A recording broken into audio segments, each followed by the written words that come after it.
Estamos de volta e vamos dar continuidade à entrevista com Preto Zezé, que é o presidente da CUFA. Queria agradecer. Rapaz, você vê elegante, viu, aqui? Deu De quem é essa imagem aí? Direto Nelson da redação. Mandela. É, Nelson Mandela, Nós né? estamos com prestígio. Você sempre usa, eu vejo você muito nas redes sociais, o Twitter dele é @PretoZezé, e você está sempre nas redes sociais, você usa sempre esses como o Martin Luther King, Nelson Mandela. Eu gosto Você sempre muito, gosta de dessas roupas figuras? temáticas. De pessoas Bacana. negras, né? Também, né? Porque a gente só tem mais pessoas brancas o tempo todo, né? É. Todos os lugares. Eu fui na Suécia, inclusive, tem mais pessoas negras na mídia de lá do que no Brasil, que é um país de louros, nórdicos e Eu tal. acho que o preto nesses países, você vê muito preto na Holanda, na França, acho que o diferente é que o diferente é que faz o diferencial. Mas Preto Zezé, quando você fala muito de favela, você lembra logo de violência, né? Hoje em dia o crack que está dizimando essa juventude e a repressão. Como é que está a violência na favela? Fortaleza tem um dos maiores índices de violência do Brasil, né? Como é que você vê? Por que esses jovens, por mais que o gestor público ele procure as suas medidas, né, que são ainda muito modestas, essa violência só aumenta dentro da favela? Acho que, assim, muito do que se foi feito no Brasil, precisa dizer isso, foi feito muita coisa nessa área, realmente Fortaleza, Ceará, muita área de política pública para os jovens. Só que quando você compara isso com os dados, aí você vai ver que tudo isso que foi feito ainda não é o bastante diante do quadro. E o que é mais grave é a morte do jovem, porque se o jovem morre, você não tem mais o que fazer, a não ser você política para cemitério. O que está me preocupando é que o que se coloca cada vez o jovem está morrendo mais jovem, né? Mais jovem. 12, 13 anos. Isso. Eu lembro na nossa época de adolescência, era uma dificuldade essa coisa de arma, crack, esse índice de morte. Hoje não, hoje você tem jovens cada vez mais, adolescentes, né? Estava agora falando com o Del, ontem mesmo a gente fez uma discussão com o secretário Evandro Leitão para internar uma jovem de 19 anos, mãe já viciada em crack. E o filho já vai E ter o filho já vai ter problemas sérios devido ao comprometimento da saúde dela. E todos os dias a gente tem isso, de vários jeitos. O que nós estamos preocupados é que há um vácuo muito grande com o público jovem de comunidade, em que, por exemplo, o mapa dos homicídios de 2010, ele disse que de cada 100 desses jovens mortos, 75% deles são jovens negros de favelas, moradores de favelas e entre 14 e 25 anos de idade. Se você for olhar o nosso sistema carcerário ou socioeducativo, cada vez mais você vai ter esse público adolescente jovem indo para a prisão.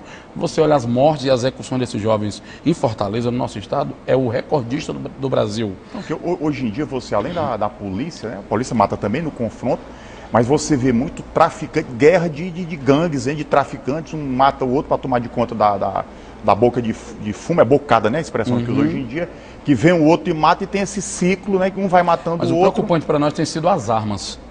E as armas só vêm de dois lugares, ou vem de um setor corrompido, do setor privado de Estado, ou vem do setor privado ou do setor público. Então hoje as armas é um elemento muito complicante. O crack É muito vem... fácil adquirir uma arma, Zezé? Pela quantidade de mortes que está tendo de arma em Fortaleza, Tem até locação de arma, né? tem tudo, né? Mas o que nos preocupa com o crack é que o crack ele passa a disseminar um tipo de problema que extrapola o universo das favelas e que atinge outras áreas da política pública. Vamos pegar um exemplo. Política pública hoje, por exemplo, nossos reformatórios, nossos centros, que chamam centros educativos de ressocialização, eles estão todos lotados acima da sua capacidade 2 ou 3 vezes. Você não tem onde colocar mais. Nosso centro penitenciário também. O promotor da Vara da Infância e da Juventude, o juiz Darival, ele não tem mais onde colocar jovem. Então ele aplica uma medida socioeducativa, esse menino vai fazer alguma atividade, Mas só que acaba voltando para o ele crime. volta. E é interessante, porque eu conversando com policiais, já que a sociedade só com mais polícia, o que foi feito na segurança pública nesse estado, viaturas, equipamento, tudo. Porque somente a polícia ela não vai dar resultado. Ela tem que participar em várias áreas. Isso você não tem. Aí acontece o quê? A sociedade tem medo. Aí o que acontece? A polícia prende, de repente, um usuário de crack que fez algum roubo de um celular. A gente já viu várias vezes isso. Policiais nos contam que a gente trabalha também com os policiais. E ele prende o menino segunda, leva para a delegacia, o Darival dá a medida terça. Quarta-feira, o mesmo menino é pego muitas vezes pela mesma viatura. Eu vou dar um aqui de Alfredo. Eu não vejo a polícia prendendo, não. Por exemplo, eu moro ali perto da Avenida Abolição, paralela à Abolição. Perto até do Palácio do Governo. Do que eu não vejo, Preto Zezé, o telespectador que mora nessas mediações, que não é obrigado você morar nessas mediações. O consumo de crack pode ser meio-dia, 1h da tarde, 2, 3, e a polícia passa e não faz nada. Eu não vejo uma repressão policial prendendo gente que consome crack, não. Hoje eu vi uma coisa... Eles fazem vista grossa. Hoje teve uma matéria sobre a Praia de Iracema e o crack, eu achei interessante que o coronel da PM falou. A parte de repressão, Alfredo, está até sendo... Freitas, saudade do Alfredo. Freitas, ela está até sendo feita. O problema é que não adianta mais repressão, não adianta mais prisão. Ou nós temos uma ação articulada de outras políticas públicas, agora nós vamos ter agora uma prefeitura e um governo que são do mesmo partido. E se esses município e estado não se articularem, principalmente a sociedade, porque, por exemplo, arrumar uma vaga numa clínica vai ser fácil. Nós arrumamos agora ontem com o secretário Evandro uma vaga para uma menina. Mas essa menina vai voltar. Quem vai cuidar dela? Cadê a família dela? Cadê ela vai voltar que é pro crack. Os CAPs resolvem ou não? São parte também de articulação. Você tem que jogar aí CAPs, comunidade terapêutica, família e outras políticas públicas para ter uma rede. Quem faz muito bem isso, em algumas experiências que a gente conheceu, são os crentes, porque eles levam tu para a clínica, depois eles entram numa rede de religião, você sai, está com essa rede, depois a própria rede deles emprega você numa joalheria, numa ótica, nessas empresas que tem ao redor dele, e você consegue fechar um ciclo em que você está conseguindo tirar essas pessoas, não só do problema, mas conseguindo reinseri-la na sociedade. Quer dizer que o ciclo ele é vicioso. O Estado, digamos, ele prende, passa aquele tempo da medida socioeducativa, então passa mesmo detido no cárcere, ele volta para o mesmo ciclo, porque ele vai chegar, não tem condição de emprego, abandonado pela família, marginalizado pela sociedade que não deseja reinserir, porque tem medo. Né? O ciclo volta. Eu queria, já que eu falei, que mora ali nas mediações do Palácio do Governo, como é que está a questão do Campo do América? Sempre que eu passo ali do lado, eu vejo do mesmo jeito. Teve ano passado, foi ano retrasado, toda essa polêmica da prefeitura, né, que desapropriar, comprar do INSS, mas o Campo do América está lá, só areia. O que aconteceu? Nós conseguimos articular na época a prefeitura Luiziane, inclusive foi com a gente a Brasília até o Ministério da Previdência. O ministro se comprometeu em facilitar inclusive o parcelamento disso. Houve uma primeira avaliação do valor, que eram 6.900.000, caiu para 1.900.000.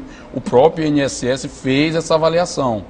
Solicitou a Caixa Econômica, que na época o diretor era o senhor Gotardo, que hoje é presidente da CAGES. Ele era superintendente da Caixa. Feita essa avaliação pela Caixa, foi enviado os documentos da Prefeitura para o INSS, e o INSS, que fez uma avaliação sobre a ótica das ex, que por isso baixou o preço, que é a zona de especial do interesse social, agora diz que não aceita a lei, que ele mesmo utilizou para fazer a primeira avaliação.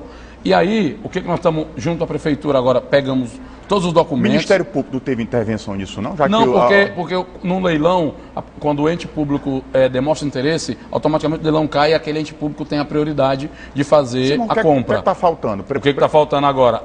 O INSS respondeu à Prefeitura que não aceita a lei como leis.